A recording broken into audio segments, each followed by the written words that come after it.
Villisca, Iowa. A small, peaceful town nestled in the heart of the American Midwest. The kind of town where children run through fields, neighbors know each other's names, and doors are left unlocked. It was on June 9, 1912, when that peace was shattered in the most brutal way. The Moore family was loved by everyone who knew them. Josiah Moore, the father, was a well-respected businessman, known for his work in the local hardware store. His wife Sarah, the heart of the household, kept a loving home. Their 4 children, Herman, Catherine, Boyd, and Paul, were all bright, well-behaved kids with promising futures ahead. The family was joined that fateful night by 2 young guests, Lena and Ina Stillinger, daughters of a family friend. For this family, that night was meant to be like any other. After a night at church, they headed home to rest, unaware that their lives would soon be violently torn apart. Villisca was a town that seemed like it had no room for evil. The kind of place where people still trusted each other, where doors were always open, and children played without a care. But in the quiet of that peaceful night, something dark was unfolding. In the darkness of the Moore household, a shadow moved silently through the rooms, unseen, unnoticed. And by the time the sun rose, the family's picture-perfect life had been violently erased. By morning, the town would be forever changed. The Moore family, along with Lena and Ina, were found slaughtered in their own beds, each victim bludgeoned with an axe. The weapon had been left behind, the killer's fingerprints unseen. No signs of forced entry. No one heard a thing. Just the cold silence of a house now filled with death. But here's the twist. Nothing was stolen. The cows had been milked, and the kitchen was spotless. Whoever did this had stayed. What kind of killer leaves the scene so calm? And so began one of the most baffling, terrifying mysteries in American history. The Villisca Axe Murders. Who could commit such an act of savagery, and why? What drove the killer to slaughter an entire family, yet leave behind so many unanswered questions? This case would haunt the town for years, and still to this day, the question lingers. Who killed the Moore family, and why? Next, we'll dive into the investigation, and the many theories that still swirl around this gruesome crime. Stay with us as we unravel the mystery of the Villisca Axe Murders. It was June 10, 1912, and the town of Villisca was waking up to what seemed like any other day. But something was wrong. The Moore family had not shown up for breakfast, a routine they never missed. And when neighbors went to check, what they found would send shockwaves through the small community. The neighbors, Lizzie and Joe Wilkerson, were the first to knock on the door. But there was no answer. After several attempts, they entered, only to be met with the most unimaginable sight. The bodies of Josiah and Sarah Moore were discovered first, lying motionless in their bed.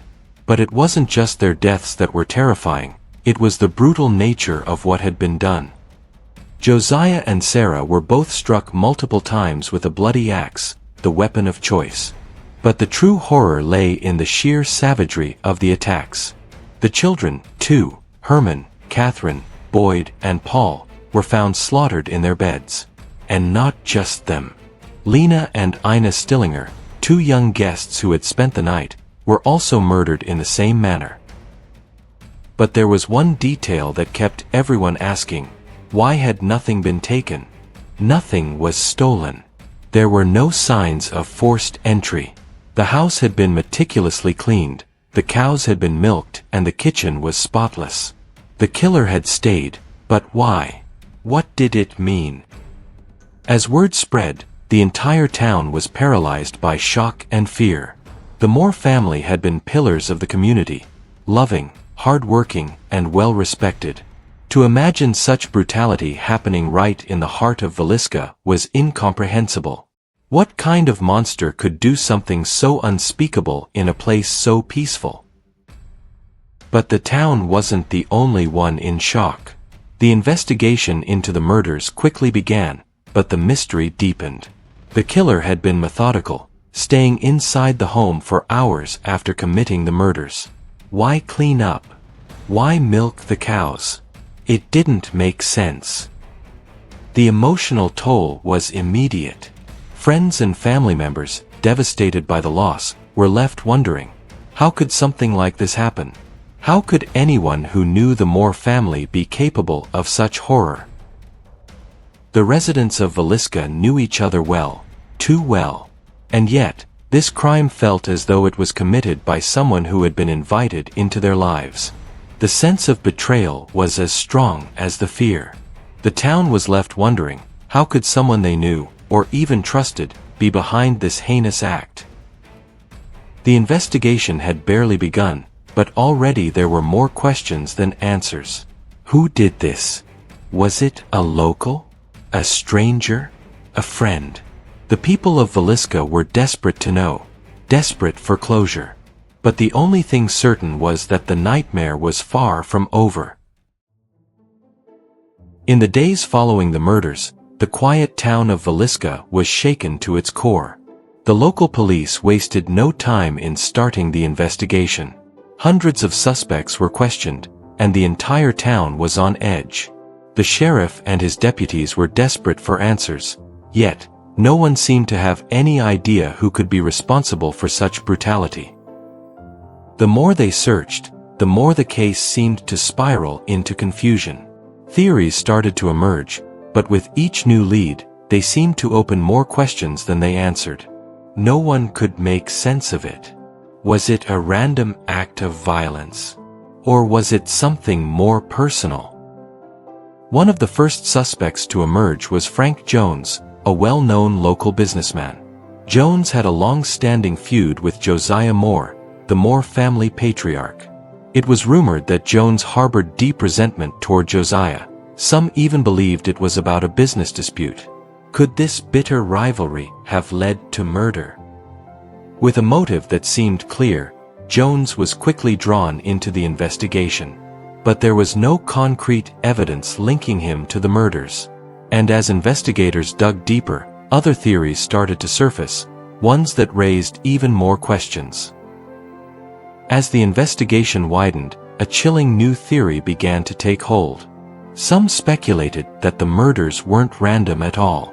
Could this have been a planned revenge?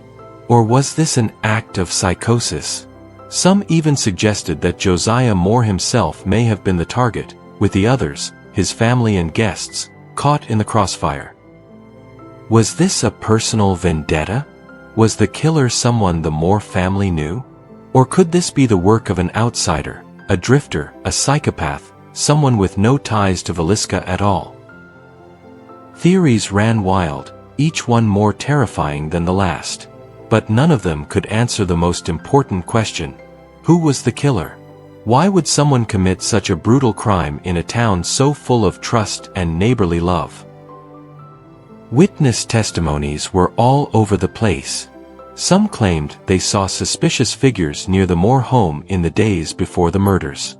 Others pointed to the Moore family's seemingly perfect life, suggesting that the killer must have been someone close to them. But the more the police dug into the Moore family's past, the more contradictions appeared. Was the Moore family hiding secrets? Or was this simply the work of a random, cold-blooded killer? The townspeople were divided. Some believed it was a random attack, others thought the killer was someone they had trusted. And all the while, the killer had vanished, leaving nothing but a trail of confusion and grief. Weeks passed, and still, no breakthrough came. Every lead seemed to hit a dead end. The case grew colder by the day, and the frustration of the investigators mounted. Who could have committed such a heinous crime? Was the truth slipping through their fingers? Or were they just chasing ghosts? As the weeks turned into months, the investigation began to stall. But the case didn't fade from the public's mind. The people of Villisca demanded answers, while the rest of the country followed the case, captivated by its brutality and mystery. As the investigation into the Villisca Axe murders deepened, a chilling theory began to emerge. Was this murder part of a bigger pattern? Investigators started to believe that the Moore family's brutal death could be linked to a series of axe murders in nearby towns, each case striking in the same horrific manner. The killer's choice of weapon, an axe, was not unique to Villisca. Similar killings had occurred in Monmouth, Paola, and other towns across the Midwest, each crime eerily similar to the last. Unspeakable violence, a violent weapon, and a killer who remained invisible. Could they have been dealing with a serial killer? But the axe murder theory wasn't the only possibility. Another theory began to take shape: revenge. Some investigators wondered if this was an act of personal vengeance against Josiah Moore. But could the killer have been motivated by jealousy, hatred, or anger over something in Josiah's past? Was this a targeted hit? Some believed that the killer wasn't a drifter at all, but someone from within the community, a disgruntled local with a dark secret. Others suspected a mentally unstable individual, perhaps someone who had long been a silent presence in Villisca. But in a town that seemed so tight-knit, who could it have been? The confusion deepened. With so many possibilities, law enforcement started creating profiles of potential suspects. One theory suggested the killer could be a drifter, someone passing through the town with no connection to the victims. Another theory pointed toward a local businessman, like Frank Jones, who had a motive rooted in business rivalry. There was also talk of the killer being someone who had been hiding in plain sight, someone with a deep psychological motive. But without evidence to back any of these theories, the case remained stalled, and frustration continued to mount. Despite the mounting theories, there was no breakthrough. Each suspect led to more questions, and each new lead came with more uncertainty. The killer remained elusive, and the investigators were no closer to solving the case. The town grew restless, but the authorities were stuck in a web of confusion and dead ends. After decades of confusion and frustration, the Villisca Axe Murders, once considered a cold case, saw a glimmer of hope in the form of modern technology. In recent years, DNA evidence and genetic genealogy have transformed the way we solve crimes, and it was only a matter of time before they made their way into the Villisca case. Using DNA from evidence recovered from the crime scene, bloodstains, hair, and other traces, the investigation turned to genetic genealogy to help identify possible relatives of the killer. This was a major breakthrough, offering new leads that could finally unlock the mystery. Today, the very house where the Moore family met their tragic end has been preserved as a museum. Tourists from around the world visit to step inside the chilling space where so much horror unfolded. The house, once a home to a loving family, has become an eerie reminder of a town forever marked by tragedy. The Villisca Axe Murder House has kept the memory of the Moore family alive, sparking renewed interest in the case. Though the tourists come for the macabre history, they leave with more questions than answers, and the mystery lingers, just as it has for over a century. But it's not just history that keeps the case alive. New investigations are underway. With the advent of modern forensic technology, investigators are re-examining evidence, revisiting old leads, and reopening the case with a new perspective. There's a renewed sense of determination, one that could bring justice to the victims of Villisca after all these years. Thanks to DNA breakthroughs and the tireless efforts of law enforcement, the case is no longer locked in the past. With new forensic methods, there's hope that the killer will finally be brought to justice, and the Moore family's legacy will be honored. The Villisca Axe Murders may still be unsolved, but they are far from forgotten. With modern science and renewed interest, there is a chance for justice, a chance for answers, and a chance for the Moore family to finally have the peace they deserve. But in the world of true crime, the line between resolution and mystery is often a thin one. The story isn't over yet, and the search for the truth continues. More than 100 years have passed since the Moore family was brutally murdered in their own home. But the effects of that horrific night still echo through the streets of Villisca. The tragedy left an indelible mark on the town, a psychological scar that would take generations to heal. For decades, the residents of Villisca lived in the shadow of the murders. The town's once innocent air was forever tainted by fear, suspicion, and the unanswered question, who could do something so horrific? The psychological toll on the community was immense. Families lived with the knowledge that a killer, possibly someone from within their midst, had slipped away, unpunished. But even as time passed, the memory of the Moore family, and the two young guests, Lena and Ina, was never forgotten. They were more than just victims of a brutal crime. They were real people with lives, dreams, and futures that were stolen from them too soon.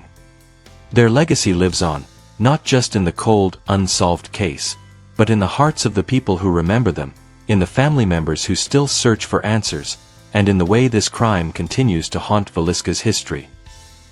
Despite the darkness surrounding their deaths, the Moore family's legacy is one of resilience and hope. Their story is a reminder that, even in the face of unimaginable tragedy, the fight for justice and the pursuit of truth never fades. Though the Villisca Axe murders remain unsolved, their impact continues to resonate, both in the town of Villisca and in the hearts of true crime enthusiasts everywhere. The case may be cold, but it is far from forgotten. In fact, it has been kept alive by modern advancements like DNA technology, the continued interest in the Villisca Axe murder house, and the tireless pursuit of justice. The question remains, will the truth ever come to light? Will the killer, whoever they may be, finally face justice after all these years? Or will the mystery of the Villisca Axe murders live on as one of America's darkest unsolved crimes? We want to hear your thoughts. Who do you believe was responsible for the Villisca Axe murders? Do you think the case will ever be solved? Let us know your theories in the comments below. And if you're as intrigued by unsolved mysteries as we are, don't forget to subscribe for more chilling true crime stories that demand answers.